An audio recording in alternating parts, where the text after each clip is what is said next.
You've got questions, and Dr. Traffic has answers. We talked to the chief of Rockville's Traffic and Transportation Division about some major issues in the city for this installment of Dr. Traffic. And this is coming in at our number 5 story.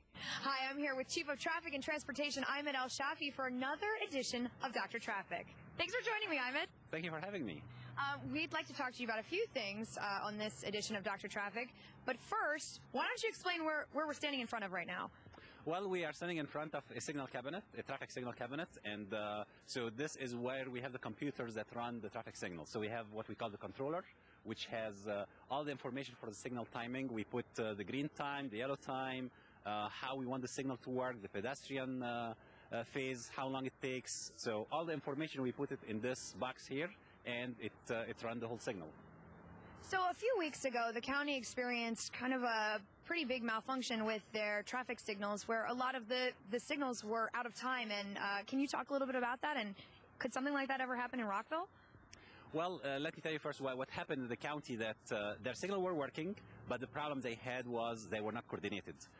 Usually, as you know, several traffic signals going after each other in one corridor. It's best to coordinate them so they can work in synchronized way, so people can get the green light in the heavy movement, one after the other. And if they are not coordinated, what happened that each one of them work independently, and therefore you will get a green light followed by a red light, and that's what caused the problem. And that's what happened with the county. What happened is that the coordination system malfunctioned, and this caused a lot of problems everywhere, and they have 800 signals, so when they are all not coordinated, that's caused the problem, traffic jam and stuff. To answer your question about if this can happen in Rockville, it will not happen in Rockville because we have a different system. What the county has is they have one centralized system, and this place, if you call it a big computer, this big computer send all of this coordination to all the traffic signals. In our case, we do not do this. We don't have this one traffic management center. We just have our controllers that they're all working. Sometimes we have 4 or 5 of them working together, but they're only working in the field. We have one system at the office where we can send some information and monitor how the signal works, but we do not depend on this computer to coordinate the signals. That's why this case will not happen in Rockville. And how many intersections are we talking about, traffic signals that we take care of? We have 47 traffic signals that we maintain in Rockville. And maintain means that we operate them, we run their traffic signal timing, and we maintain them, we maintain the equipment, we maintain the signal heads. So there are 47. Actually, some of them are owned by the state, with only the 5 traffic signals in the town center. On Maryland 28, like for example, Monroe, Maryland, and Great Falls, we maintain them for the state because they're in the town center, and we feel that it will be, we can best serve the residents and the traffic by us maintaining those signals instead of the county maintaining the signal on 28, because if they do, they will have to run it all the way from Veers Mill all the way west to 270, and they will not give enough time for the side street like Maryland and Monroe, so we maintain those. One thing you told me a while back, which I think is a good rule of thumb, is that the streets with the numbers are owned by the state, and then the named streets Rockville takes care of. Is that a good rule of thumb to go by? That's correct. I mean, if you know Rockville Pike, a lot of people call it Rockville Pike, but it's reality, it's MD 355, or Route 355. So that's a state road. Once it has a number, it's a state road. West Montgomery, which become East Jefferson and changed names, Key West, this is Maryland 28, so that's a state road. Veers Mill, it's Maryland 586. There's also 911, but yes, any road has a number. It's usually in Maryland, and a number after that. That's a Maryland road owned by the state. Okay. Well, so can you explain what we're looking at here in this cabinet? Okay. Well, as I said, this is a traffic controller, and this is the computer of the signal, if you will. We put all the signal timing information here. So, for example, we can say, like the signal is divided in several phases. Each phase have one movement, including a pedestrian phase. So each phase we can put, let's say, 5 seconds of green light, followed by maybe 10 extra seconds in case you have more traffic. So, for example, if there is only one car in the intersection, and the signal will get only 5 seconds of green, and then the car pass, and it's done. But if you have 3, 4, 5 cars, the computer gets a signal from the detectors, and they keep the green light running extra instead of 5. It go up to the maximum sometimes, which is, let's say, 15, to allow all of those extra vehicles to pass through the intersection. Emad, you were just mentioning how there are some sensors in a lot of the intersections in Rockville. Can you explain what we're looking at right over here? Yes, here what we have, we call it a loop detector. And what this loop detector does is it's some wires are underground, and when a car comes on top of it, what happens is the loop gets a signal that there's a car at this location, and it goes through the wire and go to this corner of the intersection where you see the manhole, and the wires go through this manhole and it go underground, across the street to go to the signal cabinet. And that's how the signal cabinet gets a signal that there is a car present at this lane, and they want to make a left turn lane, a left turn movement, and it make the signal give a display for the green arrow to allow this car to make this left turn movement. So there's a whole network going on underground that we never even see.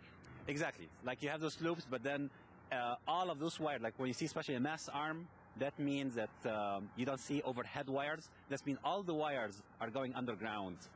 We have different kind of signals where we call them, you have overhead wires, and that's mainly everything above ground. But in this case, we have this mass arm, so everything are underground and end up going to the signal cabinet. Let's switch gears and talk a little bit about the difference between Pepco light poles and the City of Rockville light poles, because I know you get a lot of calls on that. Let's talk about the difference. Yes, actually that's a good question, because a lot of people are not aware of what the city owns and what the Pepco owns. So there are two kinds of lights in the City of Rockville. We have about 6,000 lights. About half of them are owned by the city, and the other half are owned by Pepco. As a rule of thumb, if you have a wooden pole, that's owned by Pepco. And we call it overhead lights because all Pepco's poles, they have wires running on top of the wooden pole, and that's why we call it overhead. Street lights for the city, owned by the city, are all metal poles, and they don't have any wires running on top of them. All the wiring are coming underground. So we call them the underground or UG lights. So that's a big distinction between Pepco poles that are wooden, overhead power, and street-owned lights that they are metal poles and they're fed underground. So what types of calls or emails do you get about light poles usually? I mean, that they're out or damaged in any way? Most of the time they're out, but in some cases they're 24-hour burn, what they call it, which means the light is on 24 hours. And sometimes we get calls that they call the lights flickering or it's on and off. So when it has no power or when there is no light, an outage, we have to come and check it. If it's our light as owned by the city, we send our technician and they go and check 3 or 4 things, like the bulb is working or not, the photocell, the ballast. They make sure that all of those are working. And then they have to check if the light have power or not. And this is really the main thing, because if the light does not have power, it doesn't matter if the bulb is good or the photocell is good. So if we find that the light does not have power, we have to turn it to Pepco again, because Pepco is the source of power that we get at the city. If the street light is owned by Pepco, which is one of those wooden poles, since Pepco owns the light, we cannot really touch it. So we have to report it to Pepco, and then they'll come and do all the checking to check the power and check the bulbs and the photocell and so forth. So we're about to get into kind of more harsh winter weather. Is that when people report outed lights more often, or not really?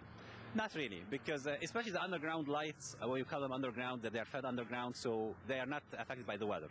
And usually, in some cases, if there are some trees falling or maybe a lot of snow, and sometimes you see the branches are falling a little bit, they can affect the overhead lines. So in some cases, but really rarely, that in the winter we feel there is more issues with street lights. The thing that in winter maybe we get more calls just because the day is shorter, so people really want the street lights starting like 5 p.m. So maybe we get more calls just because the day is short and they need the lights to be on earlier. Okay, if somebody does see a outed light, what should they do? Well, the best thing probably is they contact Public Works, City of Rockville, 240-314-8500.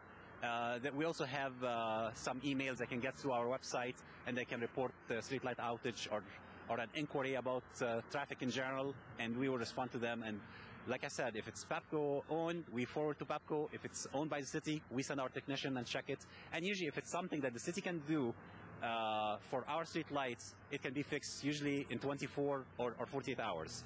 However, if the problem is from Pepco and there is a problem with power, it usually takes more than that. In some cases, it can take 3 months or more, depending on the problem, because sometimes they have to dig underground and to find where is the problem.